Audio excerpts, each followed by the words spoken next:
Okay, well, we're at the top of the hour, so I'll just wait half a minute in case there's anyone else who's going to jump in. And I just want to let everybody here know that we are recording this meeting today. And so if you prefer to have your video off, I welcome you to turn that off because I will soon turn on the record button.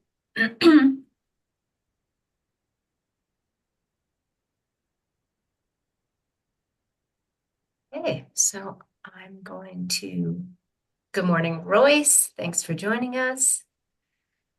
Okay, I'm going to hit record. So anybody who wishes not to be seen, please turn off your video now.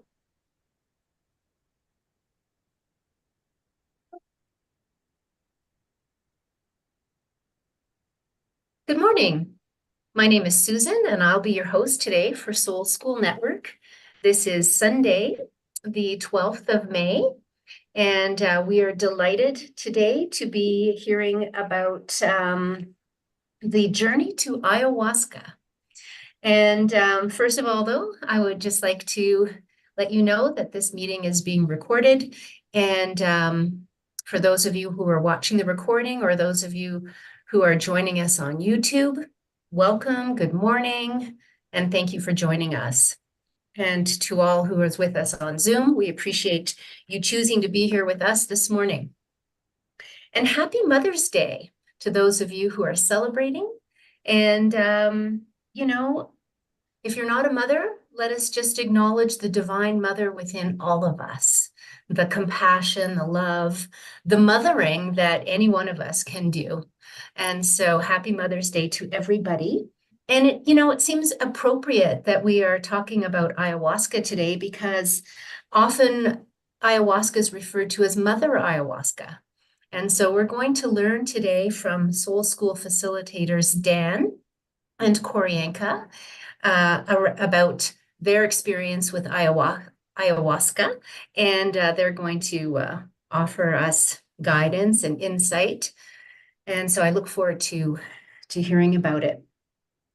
So I think it's always nice to start off with a short meditation, just to sort of bring us all together and set aside any busyness that has already started with our day. And so I'm going to share my screen to do that.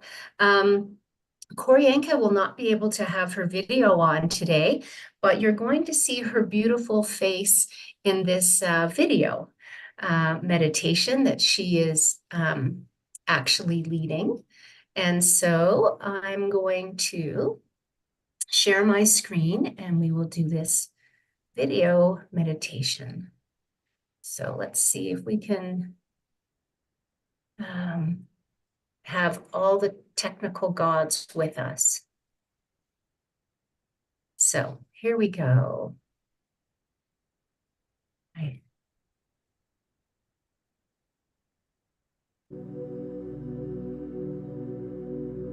Lie down or sit in a comfortable position. To start, you might close your eyes if that feels good. Take 3 deep, relaxing breaths. In through the nose, out through the mouth. In through the nose, out through the mouth. One more time. In through the nose, out through the mouth. We'll start scanning our bodies for any tension there might be. Starting at the head. We'll do this together. We'll just observe without making any meaning out of it. Scan the crown of your head, the back of your head, your face and neck, your shoulders, one arm and then the other, all the way down to your hands. Now your back, from the neck all the way down to the final bone of the spine.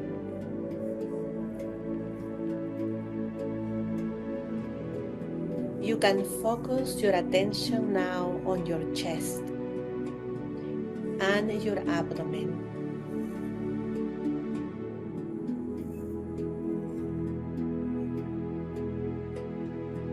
Are there any sensations so far? Any muscle tension? Just observe it for now. Continue with your right leg and foot and your left leg and foot.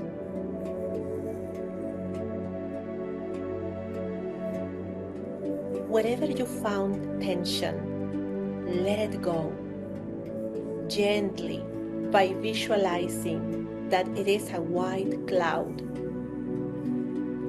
that slides down your body all the way to your feet, leaving your body through the soles of the feet. Perhaps there will be many clouds of tension leaving your body. That's great. You're letting them go. You can feel good about it. Once tension is out of your body, it will be gone and transformed into life-giving energy.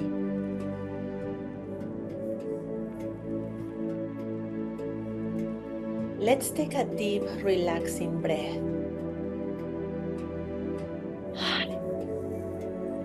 In through the nose, out through the mouth.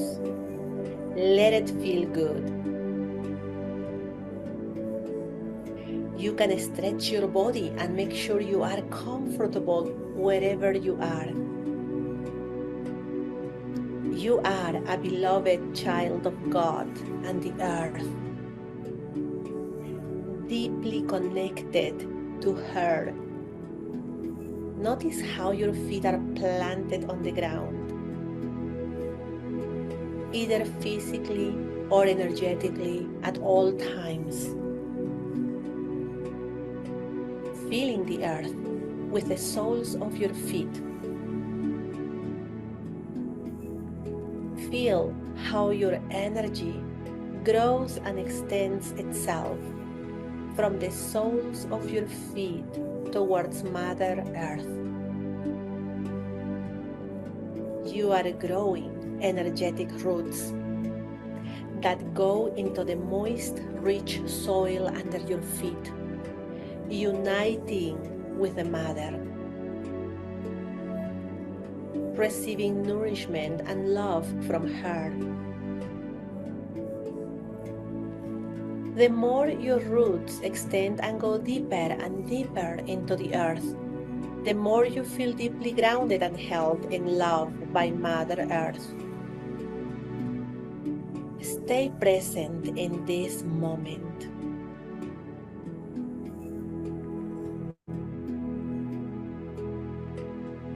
You can feel it.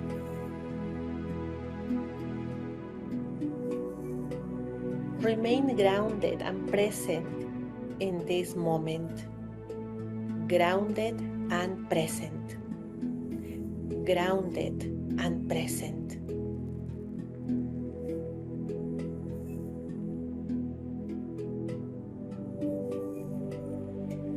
You can gently go back to your breathing.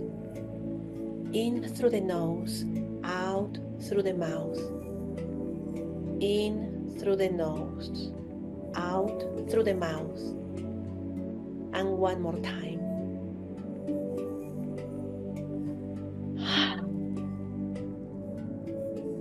Now you can slowly open your eyes when it feels good to you, and move your body slowly as you come back. Enjoy a beautiful day.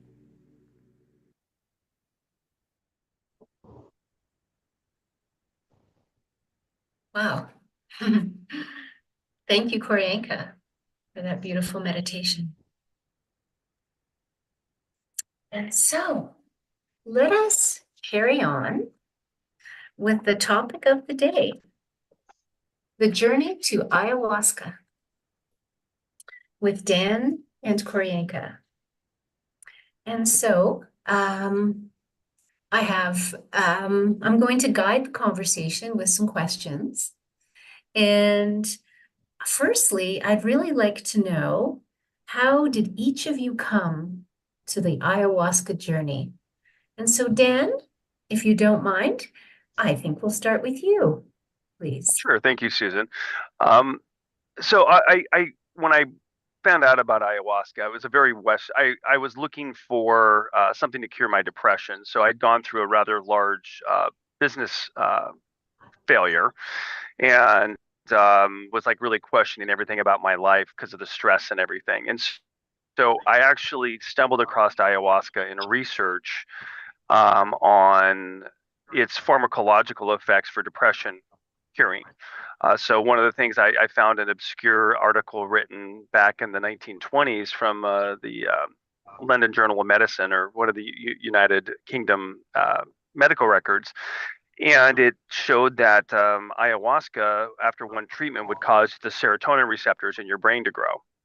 And serotonin is one of those happiness drugs in the mind. And so I was approaching it from a very Western medical perspective. And so I went and dove headfirst, went down to Peru and did a dieta. I'd never done any drug at all in my life, other than alcohol, which is, I guess, the Western opiate. So it was kind of a surprising to the shaman there, because many people who come to ayahuasca kind of come through experimentation with psychedelics, and I'd never done any of that stuff. And I was, again, approaching this from a pure medical perspective. And I ended up having a full spiritual awakening when I went there for this, and it cured my depression. But my approach was really as an alternative cure to Western medicine. I didn't want to go on antidepressants. I've always been into natural cures, and so I looked at this from a natural cure. And so I approached it very differently than most people do, because most people go to ayahuasca from a more of a spiritual perspective. Now, what was interesting is going down there, and we'll talk about this later, is the experience itself gave me a full spiritual awakening and it just shifted my perspective on everything I thought about the world. And we can talk about that a little bit later, but that's what led me to it. Is I was looking for a natural cure for my depression, and was given a gift far greater than what I went down there for. Wow. How many years ago was that, Dan? That was in 2007. So yeah, this is before ayahuasca was really had started to go mainstream. And so a lot of people thought I was crazy. So going into the jungle of Peru for a month, because we were on the headwaters of the Amazon on the Ucayali River outside of Pucallpa. So it was very, very remote, and beautiful experience, but it was not an easy experience, that's for sure. No, I've heard of many experiences around ayahuasca, and it wasn't easy. However, the data that's come out in the last few years around antidepressants and the difficulties with those, I think you made a wise choice, because it's not easy to get off antidepressants once people are on them. The physical withdrawal is tough. So excellent. That's an amazing way to get into it. Great. So let's hear from Koryanka. Koryanka, please do tell us how you came to ayahuasca. Yes, thank you for the opportunity to share. Well, after a deep night of the soul, I had a really terrible experience of awakening. It was pretty harsh. I was guided to spiritual guides who, at some point, all of them said to me, you need to go back to Peru and heal with your own medicine. The medicine in Peru is powerful. And I listened, and so I prepared myself to make the trip. Back then I was living in Canada. And like many people from North America, I made my way, overseas to Peru, to Cusco, for my very first ceremonial healings. It all started with Incan ceremonies the first time. it was a wonderful experience where I was able to connect with the spirit guides. I was able to feel for the first time connection with Mother Earth as well. And I experienced bliss, which is something I had never experienced before. And I believe it's then around that time when I was in Peru that ayahuasca came to my awareness. I went back to Canada and I did a little bit of research about ayahuasca, the benefits and the indigenous traditional cultural aspect of it as well. And I embarked on that journey about 8 months later.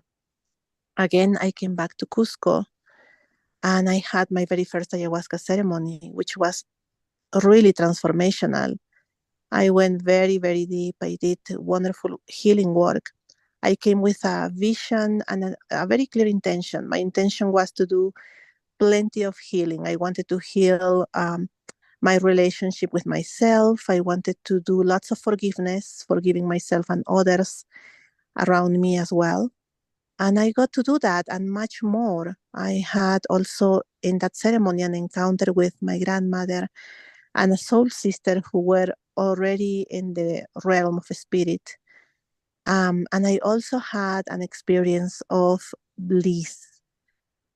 Then once again, it was so wonderful that the work already I could feel the results because that informed the rest of my life, together with the Incan ceremonies and ayahuasca. It was a true transformational experience because everything changed from there on. I left my career. I embarked on the Incan priestess path, the medicine woman's path. All of that opened up. I rediscovered my life purpose thanks to the ceremonies. Wow. And how long ago was that, Koryanka? Probably maybe 13 years by now or so, something like that.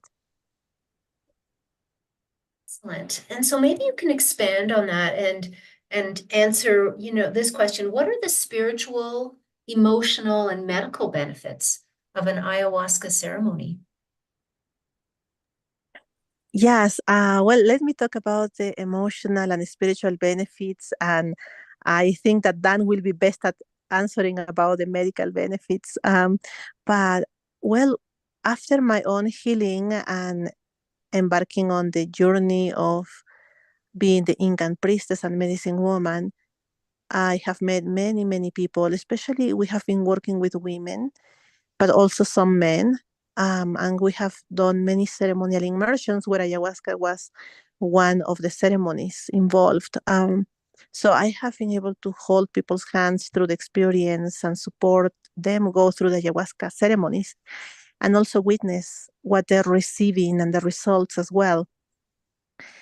Well, there are people who have come for deep healing, of course, healing of childhood woundings, um, heartbreaks, lack of self-trust, self-doubt, not knowing themselves, wondering, what to do with their lives. There have been people who have healed relationships with their own bodies, distorted visions of who they are. We had people seeing themselves beautiful for the first time in an ayahuasca ceremony, whereas before they thought that they were ugly, not good enough, perhaps. There have people who have come with many fears and they have let go of those fears. There are people who had really difficult relationships with people in their lives and they wanted to find peace and make peace with those people. And in the ceremonies, they were able to do it. There have been many, many beautiful benefits. People who have discovered their life purpose, people who have discovered who they are and what they truly are here for in this earth. So very profound experiences. Also part of the ayahuasca ceremony for some people is to see themselves in past lives. They get in touch with their past lives. Also, they get information about their life mission and also information about next steps for them. And that's wonderfully, valuable for them because now they know what is for their souls, for their souls to do, and they can then take it from there. And yes, that is an important piece too, that like the spiritual guide that was my first healer in the ayahuasca ceremony, and we remain working together. Well, he says 50% of the work is in the ceremony and the other 50% happens after the ceremony. And that's what people do later on, with whatever they receive. Then they have a mission to take action and to take that further. Wow. Transformative.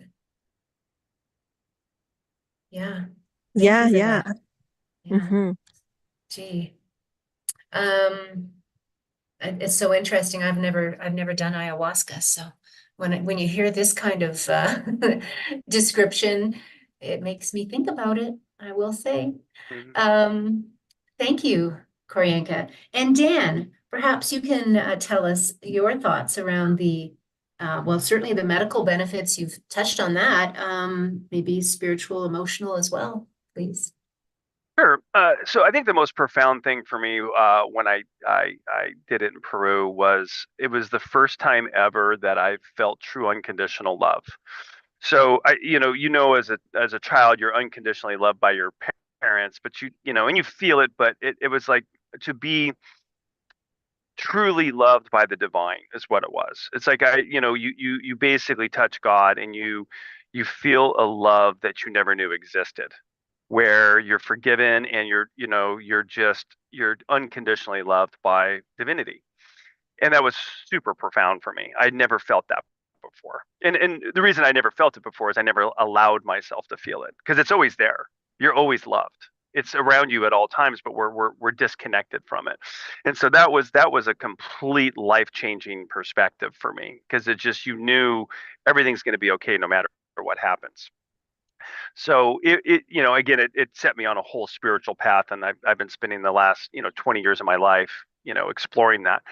But just from, again, I'll kind of take the Western perspective today in our discussion, just talking through the medicinal sides of this. So ayahuasca, there's two plants that the brew is generally made from. The primary plant is called Banis capi, which is the ayahuasca vine, which is also called the vine of the soul, and it has a chemical in there called harmaline B, which is a monoamine oxidase inhibitor. And this is why you have to be very careful when you do ayahuasca, because the monoamine oxidase inhibitors are very interactive with other pharmacological drugs. So one of the things they're going to tell you is if you're on SSRIs, the serotonin reuptake inhibitors that are common in antidepressants, is you need to be off them for at least 6 months up to a year before you attempt to do ayahuasca. And the reason is one, ayahuasca makes your serotonin receptors grow, and the serotonin reuptake inhibitors actually flood your system with serotonin. And so you actually have an elevated level of serotonin for the antidepressive effect of those SSRIs, which then cause the serotonin receptors to actually shrink. Okay, which gives you that addiction to the antidepressants. And so you have to go off of those, because if you don't, you can get what's called serotonin toxicity, because now all of a sudden your body's growing these receptors. You keep taking the SSRIs, you're flooding your system with serotonin. It can create a lot of medicinal complications for you. Then there's the other side of the brew, which is called chacruna. And that is the plant that has dimethyltryptamine in it, which is the God molecule. And the version in chacruna, it's called NN-DMT, which is the one that people see, the little elves and so forth. And so they say that the DMT is the flashlight, and the Banis capi, or the ayahuasca vine, is the connection to your soul. And so you can actually just journey on the vine once you've kind of opened yourself up and get these deep connections. So medicinally, what I found that it does is the ayahuasca brew itself is extremely alkaline. And so it does a lot of work on your intestinal system, which when you start to understand the body, you'll find that we have three brains. We have our gut, we have our heart, and we have our mind. And so ayahuasca works on all of these. And so you have the psycho-spiritual side of things, but it also goes through, and when you're in ceremony, often she will scan your whole body for you and tell you where there are problems. And it's amazing how many friends that I've, gone through ceremony with who have pinpointed the cancers or the different diseases that they have and they didn't know they had, because the medicine communicates with you and will tell you, where you're wrong. And if you are abusive to yourself with junk food and things like that, she doesn't treat you kindly. So, when you're polluting yourself and not treating yourself with respect, if you go into a ceremony without properly preparing yourself and cleaning yourself, they will be very difficult ceremonies, because the strong alkaline nature of the medicine will adversely interact with the acidic nature of a junk food diet, giving you stomach cramps and adding all sorts of emotional challenges during the ceremony. So it to me, it's probably one of the most powerful medicines of the plant kingdom that you'll ever find, both from a pharmacological perspective, but then also the psychospiritual perspective. It's really, truly magical. And Western medicine is just beginning to scratch the surface of this stuff. There's over 1,000 alkaloids in the Banas capi vine, and we've identified, a handful of them. And those are generally the psychoactive ones.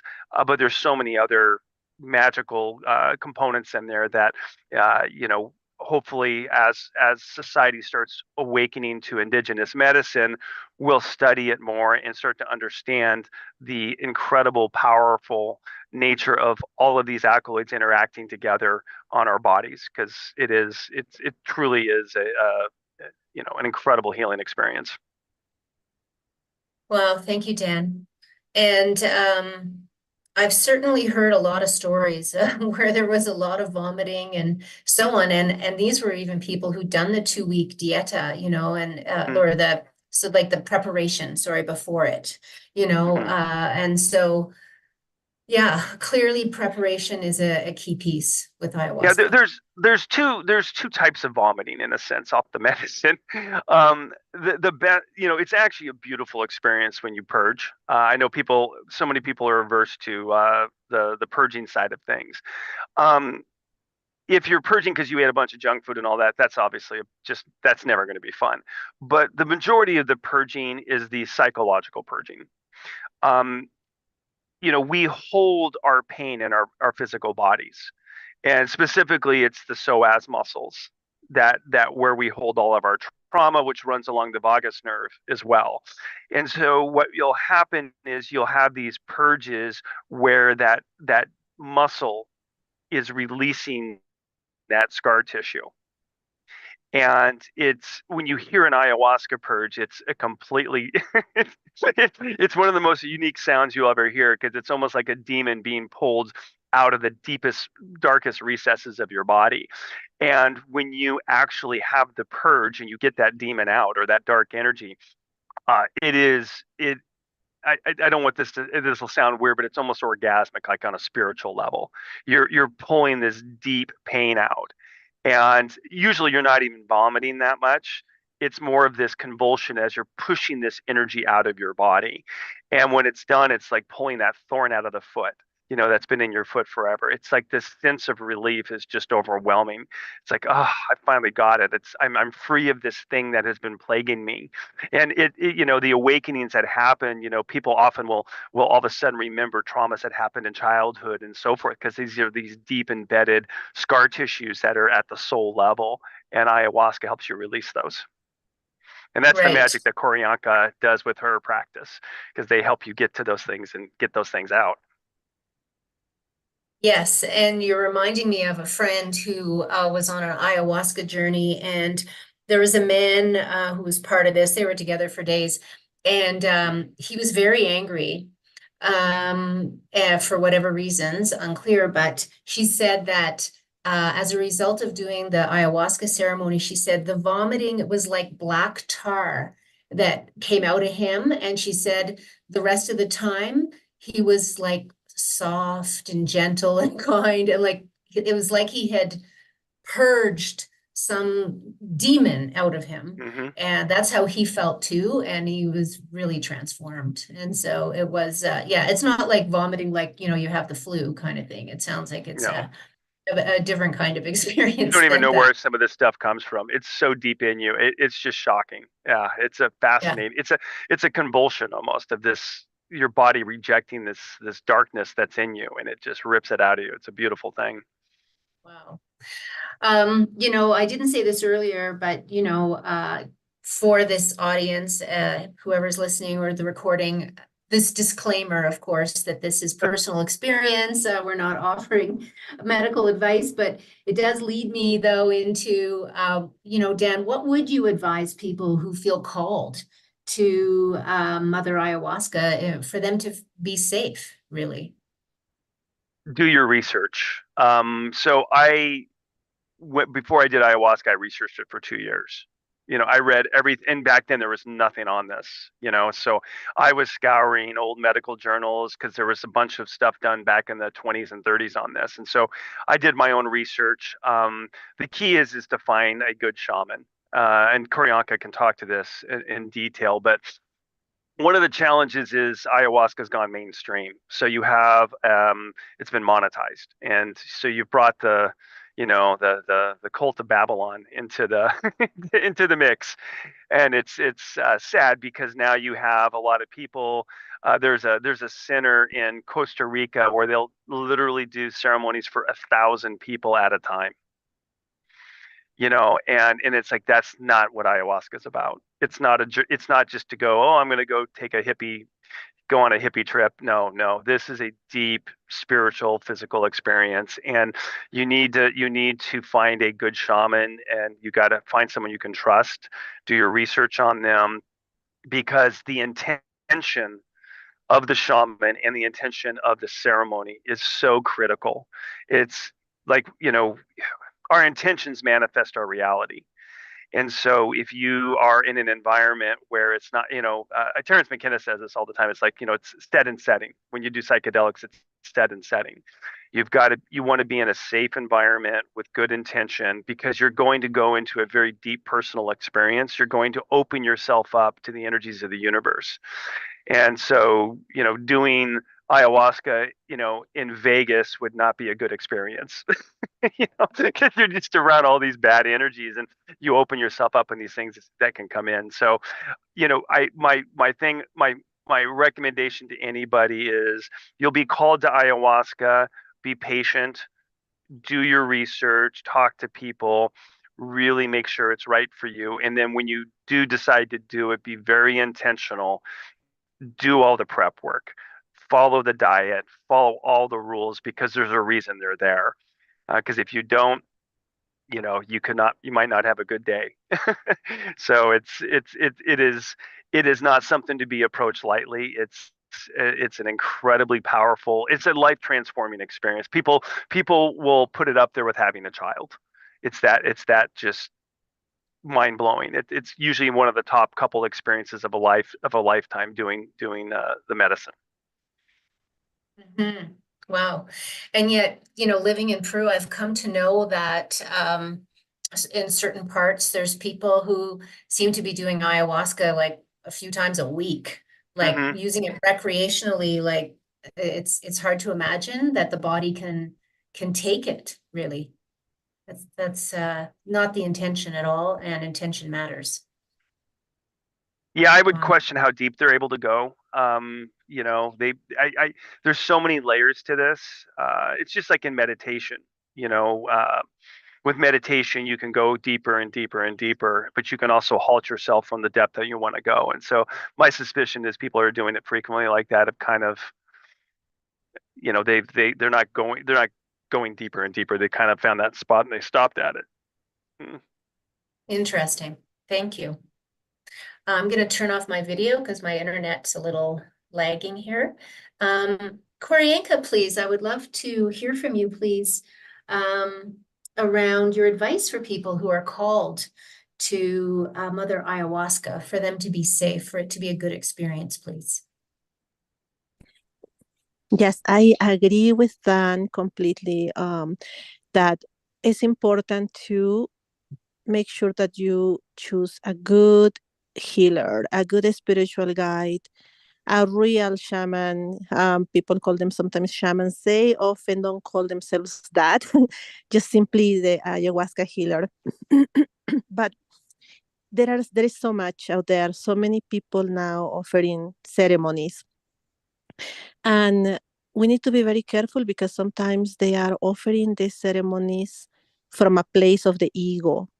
They are coming from, like Dan said, perhaps a desire to make money in a way that to them feels maybe easy, maybe enjoyable. But also, there are the ones doing this because there is a sense of power in being a spiritual guide to them. It feels like a little bit like a drug. It's not about the person they're helping, it's about them and themselves being important, feeling themselves better, perhaps bigger than other people. And with that, there are many, many, many risks because if you do choose a shaman that is all about the ego, there can be many, many problems that come your way in an ayahuasca ceremony. Um, so I would really, really advise to pay attention and listen to the voice of your soul, your own intuition,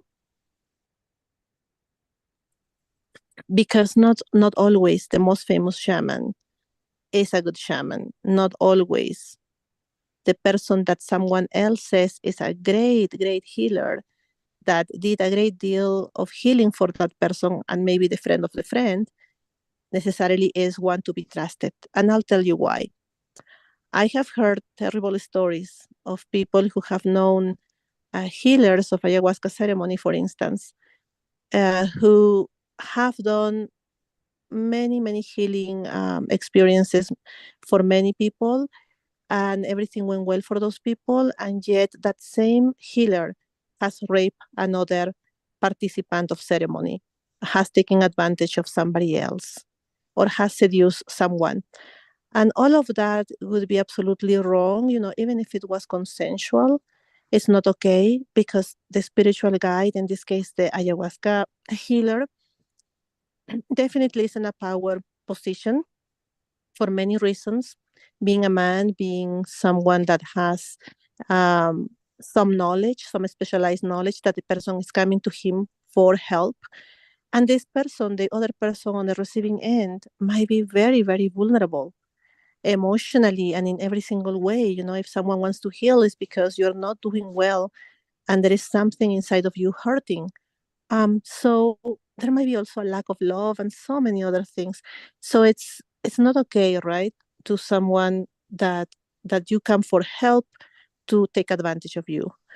Um, so yes, make sure that you are very aware of the ego and observe and see first. Try to get to know the healer beforehand, and just kind of like listen for any signs. Is this a person that comes from the heart or is coming from the ego?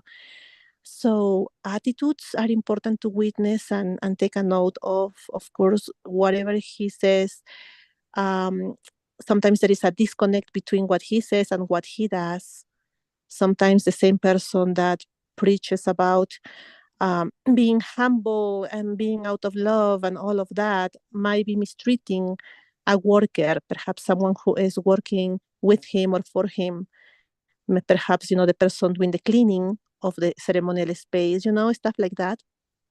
And also, I would stay away from the super cool ayahuasca healer, the super cool guy that the ladies like, that is kind of like, yes, this is kind of guy that is magnetic to the women, that has that attitude, that he's kind of flirting. I would stay away from that kind of person because this is not what we are coming to a healer for. We're coming to him or her for spiritual support and guidance, and for this specific ayahuasca healer to help us do a great deal of healing and growth, right? So he has a mission. He has a mission, and he has also a reason to be there for you. He's not there to be primarily a friend, much less a lover or something else that can be found anywhere else. But the spiritual guide, the ayahuasca healer, that's what he needs to be to you. And he needs to keep his boundaries and be very respectful to everyone. That's part of being who he is, and in his role, that's what you expect. So yes, that would be my advice for anyone looking for ayahuasca ceremonies, since a lot of the spiritual guides in that kind of ceremony are men, and many of the people seeking spiritual healing and support are also women. That's great advice, Kriyanka. And, it goes with what Dan says. It's, research on the medicine, research on the healer. A lot of preparation goes, into this, or hopefully goes into it to support the best possible experience. And, so maybe, can you speak a little bit then about maybe the physical preparation? You said earlier that, 50% is the ceremony and 50% is after the ceremony. So, there would be integration and so on. So maybe you can expand a little bit on that side of things, please. Yes. So there's both a mental and physical preparation for ceremony. The physical side of things is basically a specific diet. There's certain foods you need to stay away from because they interact with the medicine. And the shaman that you work with, or the ayahuasca healer, will give you a list of things to avoid. But things like pork, cured meats, red meat, canned tuna, fermented foods, because they all have different chemicals in there that can cause an interaction with the medicine that can make your stomach upset. But frankly, what's the most important is the mental preparation. This is not something that you just sit there and go, oh, I'm going to go do this on a Friday night and go have fun. It's not that. You really want to get your mind set, and you really want to focus on your intention, lots of walks in the woods, and just clean yourself of those energies. But so there's that part of it. But the most important part, honestly, is the post ceremony integration. The metaphor I always tell people is like, imagine yourself being a koi goldfish. Okay, they swim in these koi ponds that are a foot deep, and you reach in, grab the goldfish, pull it out of the pond, let it see the three-dimensional world, and then you drop it back in the pond. That fish then is trying to explain to the other fish what it experienced. There's this entire world above the water, because the fish just see the top of the water. They don't. It's like us looking at the stars, right? We don't really know what's there, but we think we do. It completely shatters your paradigm on the world. And how do you go back to your Western world where you're dealing with stress and working with all this, the regular world, when you've had this experience that completely shifted your paradigm on reality? You don't have anybody to talk to, because there's no one who's seen that before. And so, you have all this emotion that comes up. You have the traumas from your childhood, plus you have this entire shift of paradigm on what reality is. And so when you find a healer to work with, you really want to ask them about the post ceremony integration, because that is really where the real work is. And after I did ceremony my first time, a year later I would have dreams where all of a sudden something that I got during the ceremony just makes sense. Because it's, in a sense, it's like you're downloading a giant zip file into your brain from the divinity. And at the time, a lot of it you don't understand, because it's just so much information coming into you. But over time, your body and your mind start to unpack it, and it starts to make sense. And so having a person who you can talk to and say, like a lot of the groups that I've worked with, they will have monthly post ceremony integrations, where people share their experiences and talk about what they're going through. Because you need a peer group, or you need people who can kind of help guide you through this, because you're generally not going to find that when you go home into your normal daily environment, unless you're around people who've done this before. And so having someone who can kind of help you make sense of what you experienced, and you're going to have emotions that will be coming up, and it's almost like having a psychologist, that can help you understand what you're going through, because it really is a deep awakening of your soul, this process. And it's not the cure, it's the first step. uh, and it will send your life on a completely different path. And it's a beautiful journey of awakening to your soul and awakening to who you really are. As Kuryaka said, she discovered her life's purpose. That's what these medicines do, is they connect you to your soul, to help understand that purpose. But in the West, we're conflicted by our ego, and so post ceremonial integration is so critical to help navigate this awakening that you're going through. And so Dan, that's interesting. When people would say get together then to have this circle and talk about things, would everyone be able to relate to each other? Like, on some level, the experience similar for people and at the same time very unique? That's a beautiful question, Susan. So ayahuasca, for me, I've worked with a lot of different plant medicines, and ayahuasca tends to be a very communal experience. Except unless you're in the really ridiculously large groups. Like if you're in a group of like 20 or 30 people, it's just chaos. But when you're in a small group of like 3 to 5 people, you'll find that the energies will intertwine. And so you'll often have shared experiences with people. You'll have your own personal experience, but you'll also find that the energy of the group and the different personalities will also involve in your experience. And so when you have these discussions afterwards, there's a high level of empathy, because you can feel and understand, if you're doing the post ceremonial integration with a group that you sat with. No ceremony is the same. I'm sure Kuryaka can talk to this too, but I've done a lot of ceremonies, and every single one is unique and different. They rhyme, but they're always unique and different to the circumstances. And so you can still, even if you're talking to people who you've never sat with, there's still a ton of you can learn from what they went through and how they dealt with it, because it's 20 years of psychological therapy in a cup is what it is. In one night, you'll get done what you would spend 20 years of intense clinical psychology doing. But it's so much that you need people who kind of gone through something similar to understand it and share it. And when you get stuck on ideas that you can't get through. And so talking to people about it who have a similar, have gone through a similar experience, even though it's different, can help you understand yourself. Wow. I've heard people describe it sort of like, and they received a teaching from the mother. And I guess the teaching that they got, we all get different teachings, Yeah. depending on what it is you need, right? And so I guess that would shape your experience, what you need and then what you get. Yeah, what I always tell people when they go into ceremony, it's like, don't go in with an expectation, because Mother Ayahuasca will give you what you need, not what you want.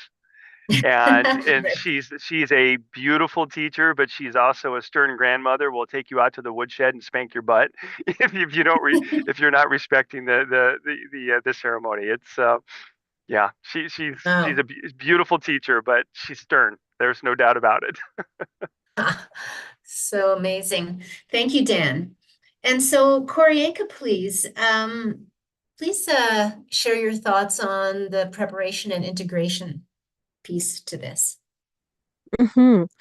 Well, to me, preparation starts with, as we spoke earlier, choosing the shaman or the healer for your ayahuasca experience, and making the decision to step into the ceremony. And there is a difference there when you choose to go into ayahuasca ceremony, how you do this, how you come to that conclusion that this is something you're going to do. I have seen people being very successful with ayahuasca ceremonies because they did start the right way. They did feel the calling in their hearts. It was not just a bright idea in their heads. It actually was a calling in their hearts. And they responded to the calling. They took a leap of faith to go into the ceremony. And they do it with love, with respect, and with deep understanding that they're going to be taken through the experience by the spirit plant. They even start by developing a relationship with the plant beforehand. And that can be done through prayer, meditations, um, journaling. But there is something there, at the spiritual level, there is a conversation that starts with the spirit of the plant. And then they go into ceremony. By then, they are ready. They are ready and they are coming with the right kind of desire and with so much respect, which are very important elements. And then for the integration piece, people have different needs. I have noticed that not two people are necessarily the same in what they need in the ways of integration, but some level, some kind of integration will be necessary for everyone. That's for sure. And I have seen that integration and even preparation is very little offered to people except for the physical dieta that Dan spoke about. There is not much anything else surrounding the ceremony. And that's really not in the best interest of people. People who are receiving the ceremony need the integration piece as well. So often that is sitting with the people that you had at ceremony, whether that was a private or a group ceremony, that you can listen to each other, you can share the experience. The meaning of the experiences can be explained by the ayahuasca healer if that's not easily understood. That often is the case. So sometimes, the plants speak in signs and symbols and a different kind of language. And then also, perhaps later on, there will be a need for more integration. Um, yes, people need to understand what they have gone through and why they had the experiences they had, and then what to do with that, how to go about life now that they have changed, but everything else around them remains the same. So yes, those are very, very important pieces, and I'm glad we're talking about them. Me too. And you and Dan are driving home. The thought I've because I live in Peru, people have often asked me about ayahuasca and I haven't done ayahuasca, and they're like, well, why haven't you? You're there. And it's like, I don't have the calling. And when I have the calling, then I'll pursue it, but it's until then, I'm waiting, and Yeah. I'm not looking to force something, to make something happen that I haven't Mhm. felt the calling. That is so true. I mean, ayahuasca is a wonderful grandmother healer, wise teacher plant, but it's not for everyone. And it's okay that it's not for you. I mean, talking to everyone here listening, it's okay if it's not for you. If you find that it's not for you, it's okay. There might be another medicine for you. There might be another way to receive the healing and do the growth that you want to do. But yes, ayahuasca grandmother, she's gonna call the people who she's gonna work with, that she knows she is the medicine for them, and that's important to note. That it's not about this being a strategic move or doing something from the head because everyone is doing it, because people are telling you it's so amazing, you have to do it. No, it's not true. You don't have to do it. And it's just important to do that, to listen to your own soul. What do you really feel inside of you rather than what everyone is saying you should do? Well, and it sounds amazing, and I'm absolutely open to it. And the day could come, who knows? I imagine it very well could. I have done San Pedro once, and it was an incredible experience. And I can see, though, that it's not, it's very different. I mean, it's just a very different experience than what you and Dan are describing here. And I would highly recommend it. It was a beautiful, incredible experience. And it's not, I don't feel like it was the teaching, it wasn't that kind of an experience, but it was very profound. I would use the word you used earlier, which was bliss. It was absolute bliss for me. I loved every minute of it, and I'm not called really to do that again at the moment anyway. So I have great respect for this medicine. And I'm so grateful to both of you for sharing your experience with us. I'm wondering if anybody in our audience has any questions for Koryanka and Dan. This would be your opportunity. You could unmute, raise your hand, if you do. Michelle, please. I just wanted to thank you both for sharing this information. I was on SSRIs for many years, got me when I was young, and that seems to be the go-to for Western doctors. So I'm really interested in this natural medicine now.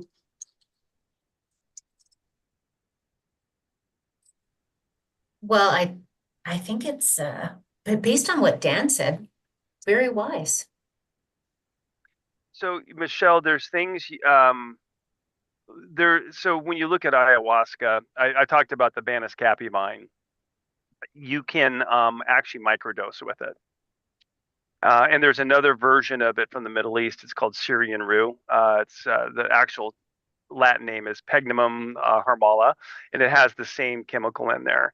And if you actually look up Syrian rue, you'll find that there's actually a ton of medical research now being done using this for anxiety and depression. So you can, take small doses of that, and it starts to condition your body for it. But the hard part with SSRIs is getting off SSRIs, because they generally are made with a fluoride molecule, so they calcify your pineal gland, and then they artificially increase your serotonin, which then causes your brain to downregulate the serotonin receptors. And so it's a very difficult thing, and it takes time to get off of them. But they're designed brilliantly, because they, just like Ozempic with weight loss, it's like, oh, once we got you on it, we're going to have you on it for life. And so to me, it flipped me 180. I was dealing with depression. I was just under so much stress, and it completely 180'd me on my depression. I mean, I just came out of it. I was like, wow, I had a whole new lease on life and love with life. And I think it was a combination of both the spiritual side and the pharmacological side. But there's a way, if you can go buy, Baniscapi or buy Syrian rue, they're actually legal. There's when you mix them together, they become a scheduled medicine. But that would be something to research for yourself if you want to understand some of the more medicinal qualities, because there's a lot of research being done on these compounds now, because they're so powerful to healing us naturally versus the pharmacological way.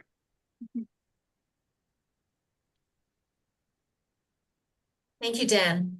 And well, some of you here would know that I'm a nurse, and I hope people know what has emerged, which is that SSRIs and other antidepressants and benzos and so on, it's become very clear that physicians who say, oh, cut your dose in half for 2 to 4 weeks, then cut it in half, and then you're good, actually no. Very, very serious side effects from a lot of people are experiencing that include suicide. But they've actually come to see now that you have to basically, not everybody, but many, many people have to reduce these drugs by 10%. And that could take up to 2 years to get off of these drugs, depending on your dose, in order for it to really be safe to do it. And unfortunately, in Canada, most of these drugs are not in a liquid form. So reducing them is very difficult. Cutting a pill into a quarter or something isn't a small enough way to do it. And so that's another thing to really consider researching, so that if you want to come off of an antidepressant and go down this path of natural medicine, that you do it in a way that's safe, because what the medical directions have been wrong and people have been ridiculed and all sorts of horrible things said to them by healthcare providers when they're trying to get off these drugs, and it's a very serious matter. I think there's probably other medications too. I don't know if Koryanka can speak to it, but I think there are maybe beta blockers and other medications too. Like there is research. You have to do research for this to be a safe option if you're on other pharmaceutical medications. Other questions or comments for Dan and Koryanka? Okay, well, thank you very much for the information and for a really interesting conversation. I appreciate it. And I also really like the idea, we'll have this, of course, recorded on the website. And I like the idea that when people ask me about it, I can say, why don't you listen to the Soul School Network recording and hear from Dan and Koryanka? Because I don't know enough about it, but you guys certainly have a ton of experience, and you can learn more about Dan and Koryanka on the Soul School Network website. So please do go there if you're interested. And you could also subscribe to our YouTube channel. That would be appreciated. We do have some interesting speakers ahead, and next Soul School Network, which would be on the 26th of May, you'll be hearing from Doug Goodfeather, who is somebody who Dan works with. So I'm sure it's going to be a delightful, insightful interview. So looking forward to that. And we typically close with the mantra of unification. And so I'm going to bring that up on the screen. We do have that on the Soul School Network website. And I will bring it up on the screen because it will make it easier for you to follow along. And so I'll do that right now. Here we go. Michael, did you want to say the mantra of unification, or would you like me to today?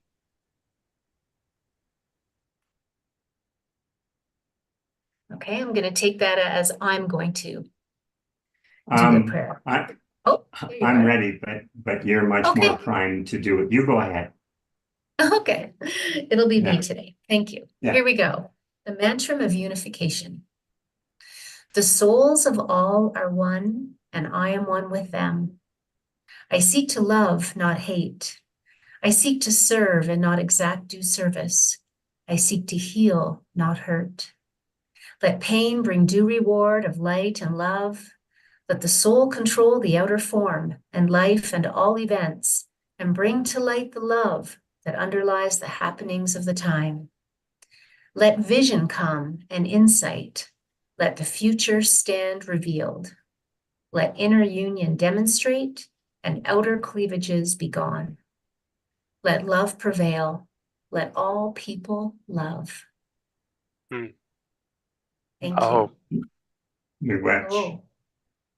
And this is the Soul School Network website, and please check it out. We're just building it. There's not a lot of content quite yet, but we're getting there.